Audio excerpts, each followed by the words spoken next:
Hey everybody, it's Jarrett Kanzer. So I've done one or two videos at the beef teaching unit, and for some reason cannot get them to transfer over to my Mac. So I'm doing a third video. I'm going to talk a little bit about the beef cattle industry.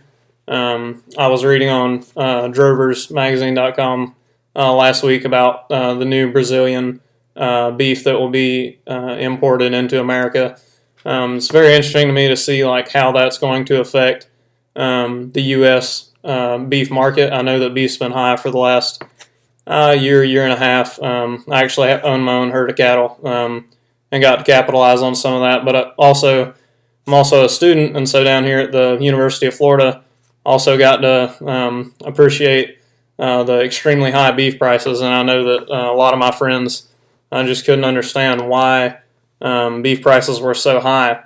So we're going to talk a little bit about that today. But one of the main things that I wanted to talk about was that Brazilian beef had actually been barred from the U.S. because they had a parasite insect, a couple different things that had made their beef unsafe to import into the United States, but that has now been solved, and so they will now be another major importer into the United States of America, exporting from their side, importing into the U.S. And so anyway, I think that's a very interesting topic. How parasites and insects affect the industry. We're all should be familiar at this point with citrus greening and how insects from other areas of the globe have negatively affected the citrus industry here in Florida and really all over the world. And so here in cattle again, we have another issue with this parasite that makes beef unsafe to be transported or sold across national lines. So also one thing about beef, one reason that Brazil is a major competitor with the U.S. and Florida as well, is that they also raise a lot of Brahma cattle. Brahma cattle are extremely heat tolerant. They really just make they're a great breed of cattle for our climate and Brazil's climate as well. I don't know how many of you know this, but Florida is actually has the longest history of ranching in the United States of America. We've been farming cattle for 5 centuries, and that's an extremely long time. And over that time period, we've been able to capitalize on that. And one of the major ways that Florida beef industry was such a booming industry was free range. Cattle all over Central Florida used to travel very freely.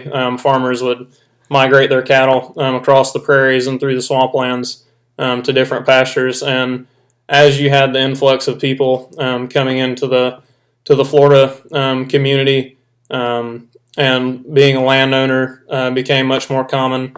People wanted to do row crops or just didn't want cattle on their land for liability or whatever other reason. Free range kind of became a thing of the past, essentially.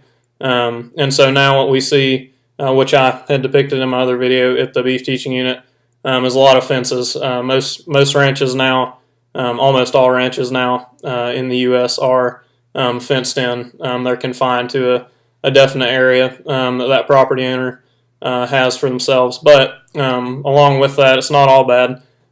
We've become much more efficient. So now we have feedlots. Nebraska has some of the largest feedlots, actually. And Florida cattle will be bought at auction, taken to Texas or Nebraska to a feedlot, and then raised off at an extremely high growth rate to be dispersed back into the national market for beef. So anyway, I encourage you all to keep up with the information that pertains to you and your agriculture as you go to the grocery store this week, this Sunday or whenever, and you realize, pork's a little high this week. That's because of a trend in agriculture that has direct correlations to key factors in the market, such as input cost, corn prices, wheat prices, the price of soybean meal. All of these things come together here, and they also experience that in Brazil as well. So we're kind of seeing the meshing now of the two economies as this trade opens back up. And it's going to be extremely interesting to see whether the price stabilizes quickly or not. it should experience a decent decrease in price as the Brazilian beef exports come into America. And just remember that, as these things happen, what's good for consumers can be bad for farmers and vice versa.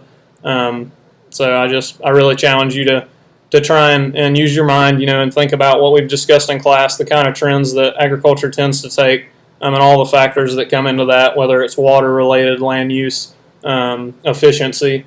But anyway, so thank you very much for your time.